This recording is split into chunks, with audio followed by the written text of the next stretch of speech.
नमस्कार प्रिय दर्शकों, मैं आपका वैदिक ज्योतिष बंधु डॉक्टर सहस्त्रांशु आप लोगों का स्वागत करता हूं इस कार्यक्रम में। इस कार्यक्रम में हम बात करने जा रहे हैं मीन राशि वालों के लिए 2025 कैसे व्यतीत होने जा रहा है। इस कार्यक्रम में आपको जो भी बताने जा रहे हैं उसको अगर आप ध्यान पूर्वक समझ लेते हैं, कार्यक्रम में आखिर तक बने रहते हैं, तो इस वर्ष को आप बहुत ही भलीभांति समझ जाएंगे, रणनीति को तैयार कर लेंगे, अच्छे समय में क्या करना है और खराब समय में क्या करना है। जी हाँ, मिश्रित रहेगा। मीन राशि वालों के लिए 2025 मिश्रित फलदायी है, इसीलिए बने रहिए इस कार्यक्रम में। आग्रह करते हैं आपसे, कागज कलम जरूर ले लीजिएगा, ताकि जो भी तारीख या फिर रेमेडी हम बताते रहेंगे उसको आप नोट करते रहिएगा।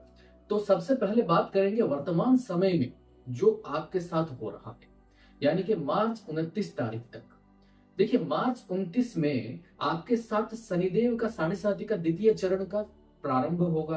अभी आपके ऊपर, मीन राशि वालों के ऊपर शनिदेव का प्रथम चरण, साढ़े साथी का प्रथम चरण चालू है।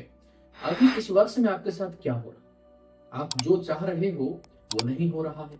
आप जो चाह रहे हो वो बहुत डिले होकर के हो रहा है। आपको पता है आप जिस रास्ते चल रहे हो आप सक्सेस को प्राप्त जरूर करोगे, लेकिन नहीं पता है कब प्राप्त करोगे, कैसे प्राप्त करोगे। रूट मैप नहीं मिल पा रहा है, कोई क्लैरिटी नहीं मिल पा रहा है। शनिदेव यही करवाते हैं, दिमाग के साथ खेलते हैं। शनिदेव हर एक चीज में डिले करा देते हैं। साथ ही साथ यहाँ पर शनिदेव जो है ट्रांसफर के योग भी बना रहे हैं, और ऐसा ट्रांसफर जो कि आपके अनुरूप ना हो, आप उस जगह पर जाकर के खुश ना हो। इसलिए जिन लोगों का ट्रांसफर का योग है और जिन लोगों का ट्रांसफर बन रहा है उनको मालूम है, आप पहले से ही जो है अपने ट्रांसफर को अपने अनुकूल जगह में करवाने की कोशिश में रखिए। साथ ही साथ शनिदेव जब मार्च 29 तारीख को आपके ही राशि में गोचर कर जाएंगे तो यहाँ पर आपको आलस्य प्रदान करेंगे, जीवन में प्रोक्रास्टिनेशन भर देंगे। आज का काम कल करेंगे, कल का काम हफ्ते भर बाद करेंगे, चलो रहने दो, देख लेंगे, और इसके कारण भारी नुकसान आपका हो सकता है। साथ ही साथ यहाँ पर आपके पार्टनर के साथ लव रिलेशनशिप में और वैवाहिक जीवन में कहीं ना कहीं मतभेद पैदा कर सकते हैं। आपके स्वास्थ्य में गिरावट आ सकता है। आपको मोटापा जो है अपने जकड़ में ले सकता है, ओबेसिटी ग्रसित कर सकता है आपको। तो करे क्या, शनिदेव को कैसे खुश करे, शनिदेव से आप जो है शुभ प्रभाव कैसे ले, बिल्कुल बताएंगे।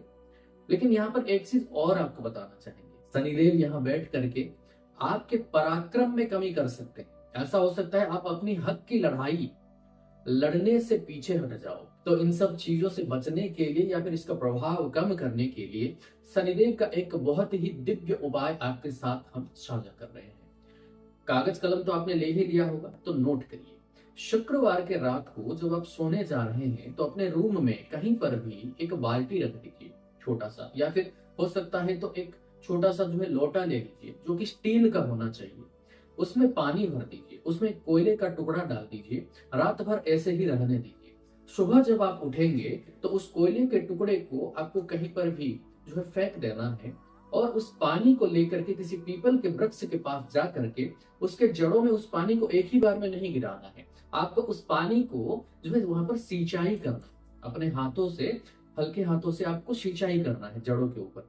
सिंचाई के पश्चात आप जो है उसका परिक्रमा करिए, पीपल के वृक्ष के चारों ओर परिक्रमा करिए। ओम नमो शनिश्चराय नमः, ओम नमो शनिश्चराय नमः मंत्र के साथ जो है आप परिक्रमा करिए। नहीं तो ओम शं शनिश्चराय नमः, ओम शं शनिश्चराय नमः, यह मंत्र के साथ भी परिक्रमा करिए। अब यहाँ पर 8 परिक्रमा कंप्लीट करने के पश्चात वहां पर भूमिष्ठ प्रणाम करिएगा और वापस आ जाइएगा। 4-5 शनिवार इसको करके देखिए, आपके जीवन में अभूतपूर्व चेंज या परिवर्तन ना आया तो बताना। इसी कार्यक्रम को आप याद करके मुस्कुराओगे कि आपका समय सकारात्मक रूप से बदल रहा है। शनिदेव का विद्वेषात्मक नजर आपको ना मिल करके शनिदेव की कृपा आपको प्राप्त होगा। इसी श्रृंखला में 14 मई को देवगुरु बृहस्पति आपके ऊपर बहुत बड़ा प्रभाव करने जा रहे हैं। आपके घर में मांगलिक कार्य संपन्न हो सकता है।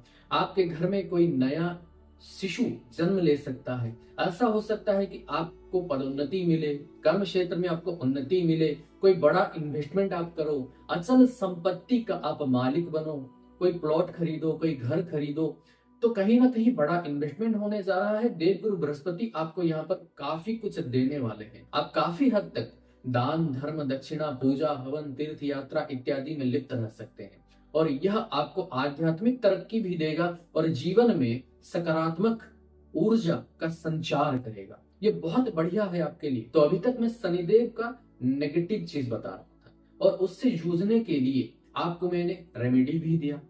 अब यहाँ पर आपको बता रहा हूं कि देवगुरु बृहस्पति आपके साथ अच्छा करने जा रहे हैं, तो देवगुरु बृहस्पति को और स्ट्रॉन्ग करिए। क्या करना होगा, हल्दी के गांठ से बना हुआ माला मिलता है ऑनलाइन, उसको मंगाइए, उसको धारण करिए गुरुवार के दिन शुभ मुहूर्त में। हो सकता है तो उसको छोटा करके काट करके ब्रेसलेट बनाइए, अपने हाथ में धारण करिए गुरुवार के शुभ मुहूर्त पर। हो सकता है तो उसी माला से ओम गंग गुरवे नमः, ओम गंग गुरवे नमः, ओम ब्रह्म बृहस्पते नमः, ओम ब्रह्म बृहस्पते नमः, इस मंत्र का जाप करिए। हो सकता है तो उसी माला से ओम नमो नारायणाय नमः, ओम नमो भगवते वासुदेवाय नमः, इन मंत्रों का जाप करिए। तुलसी माता के कई सारे पौधे ला करके अपने घर में एक कॉर्नर बनाए, ठीक है, एक वन उपवन जैसा बनाए, तुलसी वन नाम दे दीजिए। वहां बैठ करके सायंकाल में या सुबह के समय में आप नारायण का मंत्र जाप करिए। समय समय पर तुलसी माता के पत्ते आप जो है सेवन भी करिए। यह सारा चीज करते करते देवगुरु बृहस्पति आपका बहुत स्ट्रॉन्ग हो जाएंगे और बाकी नेगेटिव ग्रहों से आपको बचाने की संपूर्ण कोशिश करेंगे। तो देवगुरु बृहस्पति के शरण में आपको यह वर्ष व्यतीत करना चाहिए। अब देखिए, देवगुरु बृहस्पति आपको इतना कुछ दे रहे हैं, इसी बीच राहु केतु आपको जो है परेशान करने के लिए आएंगे। यानी कि 18 मई को राहु केतु आपके द्वादश और छठे भाव से जुड़ेंगे। अब यहाँ पर जो है ये लोग क्या करेंगे, आपको कोर्ट कचहरी का चक्कर कटवा सकते हैं, अचानक कोई धन हानि करवा सकते हैं, अचानक स्वास्थ्य में गिरावट करवा सकते हैं, अचानक लोन लेने पर जो है आपको यहाँ पर मजबूर कर सकते हैं, अचानक जो है आपका कोई शत्रु पैदा हो सकता है। लेकिन आपको बता दूं, राहु के ऊपर देवगुरु बृहस्पति का नजर रहेगा। यानी कि आपके कुंडली में देवगुरु बृहस्पति जहां बैठे होंगे वहां से वो राहु को देखते रहेंगे। और जब इतना शुभ ग्रह, देवों के गुरु, जब एक पाप ग्रह को देख रहे हैं तो गुरु को आपको स्ट्रॉन्ग करना चाहिए। फिर से बता रहा हूं, देवगुरु बृहस्पति को जितना स्ट्रॉन्ग करेंगे, बाकी पाप ग्रह से आप उतना निजात प्राप्त करेंगे। और राहु केतु के लिए भी एक बहुत ही गुप्त उपाय आपको बता रहा हूं। कागज कलम तो ले ही लिया होगा आपने, नोट करिए। आप जब सोने जाते हैं शुक्रवार के रात को, तो हर शुक्रवार के रात को इसको करिए, आप वर्ष पर्यंत करिए, ठीक है। किसी का भला भी हो जाएगा और आपके ऊपर से राहु केतु का बुरा प्रभाव भी जो है खत्म होने लगेगा। तो एक स्टूल ले लीजिए, प्लास्टिक का हो, किसी भी चीज का एक स्टूल ले लीजिए, और 2 रुमाल लेना है आपको, एक नीले रंग का एक काले रंग का। दोनों को क्या करेंगे, हल्दी वाला पानी, यानी कि हल्दी का जो पाउडर होता है पानी में मिला दीजिए, उसमें दोनों को आपको डुबो देना और वहां से उसको निकाल लीजिए। फिर वही गीले रुमाल को, पहले नीला रुमाल को स्टूल के ऊपर बिछा दीजिए, वहां पर 4 मूली रख दीजिए, सफेद मूली रख दीजिए, और उसको काले रुमाल से ढक दीजिए। ऐसे रख करके आप सोने चले जाइए। सुबह जब आप उठते हैं तो उस रुमाल को अपने जगह रख दीजिए धोने के लिए, ताकि अगले शुक्रवार को फिर से आप रिपीट कर सकें यह चीज। और वह मूली को किसी ऐसे गरीब के यहाँ दे दीजिए जहां उसको खाने के लिए इस्तेमाल में लिया जाएगा। किसी का भला भी हो जाएगा और आपके ऊपर से राहु केतु का बुरा प्रभाव भी कम होते हुए दिखेगा। तो ये दिव्य और गुप्त उपाय है, किसी और कार्यक्रम में कोई आपको यह चीज बताने वाला नहीं है।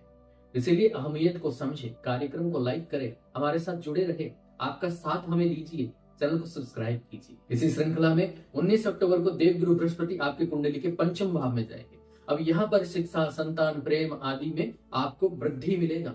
यानी कि जो लोग विद्यार्थी हैं उनके लिए काफी बढ़िया समय रहेगा, काफी उन्नति के मार्ग में आगे बढ़ेंगे। जिन विद्यार्थियों का यहाँ पर पढ़ाई में मन नहीं लग पा रहा है, या फिर ऐसा है कि वो पढ़ाई में कमजोर हैं, 2 चीज बता रहा हूं, श्री हरि स्तोत्रम, दूसरा चीज है गणेश अथर्व शीर्षम।